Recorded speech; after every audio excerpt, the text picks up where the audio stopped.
ચલો આજે આપણે એક એવો સરસ મજાનો ગરમા ગરમ નાસ્તો બનાવીએ છીએ જેને કહે છે પિનવીલ. હું આ ઘણી ફેરે બનાવતી હોઉં છું અને નામ છે પિનવીલ કટલેટ.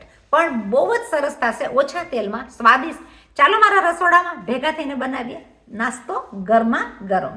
ચલો આપણા આ રસોડાના જોરદાર મસાલા સાથે આપણે બનાવીએ પિનવીલ કટલેટ. અલગ અલગ રીતની બધી સામગ્રી આપણને જોશે, મસાલાના બધા મસાલા આપણને જોશે. તો ચાલો શરૂ કરીએ એ આપણી વેરાયટી. આપણે લઈ લઈશું 1 વાટકી ઘઉંનો લોટ, એની સાથે અડધી વાટકી રવો, સૂજી. મસાલાની અંદર હું લઈ લઈશ લીલા મરચાં,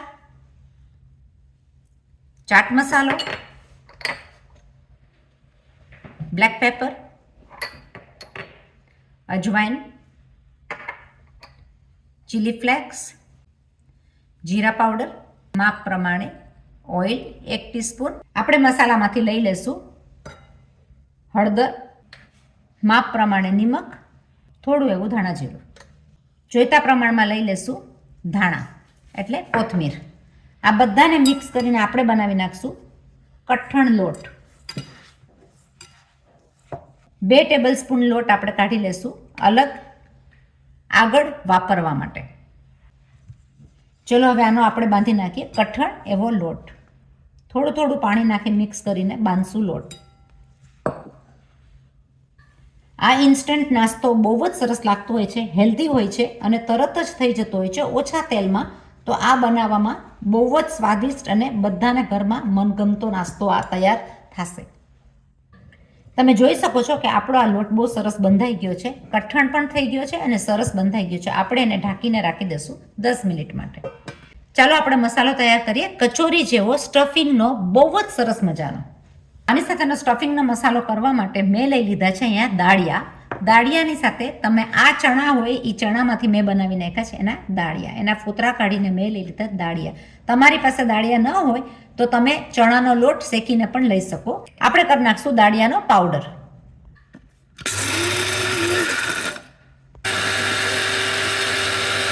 ચાલો આપણે બનાવી નાખીએ મસાલેદાર સ્ટફિંગનો મસાલો રેડી. આપણે કરી નાખશું એની ડુંગળી તૈયાર એટલે કે કાંદા રેડી. આપણા કાંદા તૈયાર થઈ ગયા છે. આપણે એને લઈ લઈશું આપણે એક બાઉલની અંદર. કાંદાની સાથે આપણે લઈ લઈશું બટેટા, 1 બટેટું ખમણેલું. એની અંદર લઈ લઈશું સંચળ પાવડર, જોઈતા પ્રમાણમાં અડધી ચમચી જેટલું ધાણા જીરું, થોડો એવો હળદર, એની સાથે જોઈતા પ્રમાણમાં મીઠું. આપણે લઈ લઈશું જોઈતા પ્રમાણમાં મરી પાવડર. વધારે મસાલેદાર બનાવવા માટે આપણે લઈશું જોઈતા પ્રમાણમાં મરચાંની ભૂકી. આપણું કાંદાનું મોઇશ્ચર બધું લેવાઈ જાય એની માટે આપણે લઈ લઈશું દાળિયાનો ભૂકો. દાળિયાનો ભૂકો ન હોય તો તમે ચણાનો લોટ ભૂનીને પણ લઈ શકો. આ બધા મિક્સરને આપણે કરી નાખશું મિક્સ. આપણું મિક્સર બહુ સરસ મજાનું તૈયાર થયું છે. આ તમને લાગશે અસલ કચોરીના સ્વાદ જેવું, જે કચોરીમાં આપણે સ્ટફિંગ કરીને ખાતા હોય એ પ્રમાણે, અને બહુ જ સરસ સુગંધ આવશે.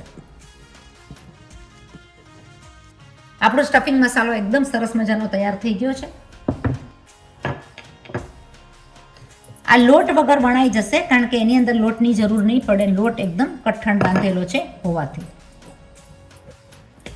તમે જોઈ શકો છો કે આપણું આ સ્ટફિંગ બહુ જ સરસ થઈ ગયું છે. આપણે એને વાળીને કરી નાખશું રોલ. આ સ્ટફિંગની અંદર દાળિયાનો ભૂકો નાખ્યો હોવાથી ઓનિયન એટલે કે કાંદાનું મોઇશ્ચર એકદમ સરસ રીતના લેવાઈ ગયું છે, એટલે એ મસાલો એકદમ સરસ લાગશે ખાવામાં. આપણો સ્ટફિંગ વાળો રોલ એકદમ સરસ રીતના વળાઈ ગયો છે. આપણે એને થોડો ટાઈટ દબાવીને કરી નાખશું કડક.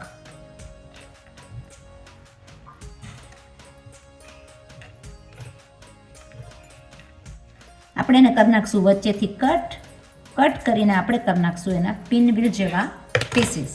તમે જોઈ શકો સ્ટફિંગ બહુ જ સરસ લાગે છે. આપણા રોલ બહુ સરસ વણાણા છે. આ નાસ્તામાં બહુ સરસ લાગતા હોય છે. આપણે એને કટ કરી લેશું રાઉન્ડ કટ પિનવીલ કટિંગમાં. તમે જોઈ શકો છો કે આપણા કટિંગ કરેલા પીસીસ બહુ જ સરસ દેખાય છે અને બહુ સરસ મજાના થયા છે. આપણે એને કરી નાખશું ફ્રાય. આપણે લીધેલો એક્સ્ટ્રા લોટમાંથી આપણે એમાં બનાવી નાખશું થોડું એવું પાણી નાખીને એની પાતળી એવી પેસ્ટ. લઈ લેશું આપણે જોઈતા પ્રમાણમાં હળદર. થોડી ઓપ્શનલ છે, હળદર તમને નાખવી હોય તો તમે લઈ શકો. એની બનાવી નાખશું પાતળી એવી પેસ્ટ. આપણે આપણી બધી કટલેટને આ પ્રમાણે દબાવીને પ્રેસ કરીને લઈ લેશું.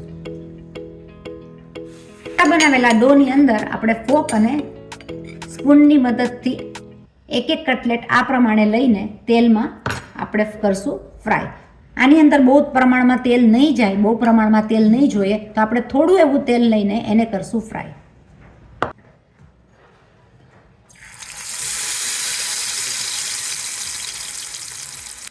આ જ પ્રમાણમાં બધી જ કટલેટ આ પ્રમાણે આપણે લઈને એને કરી નાખશું ફ્રાય.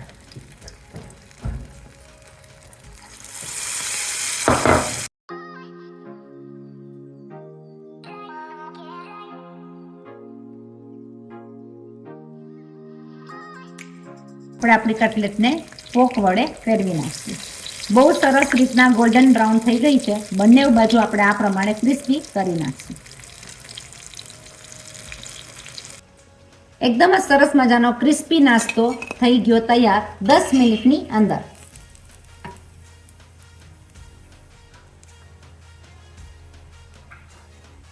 આને તમને ટીશ્યુમાં પણ નહીં લેવું પડે. તેલ પીધેલા વગરનો નાસ્તો આ બહુ જ સરસ મજાનો થાય છે.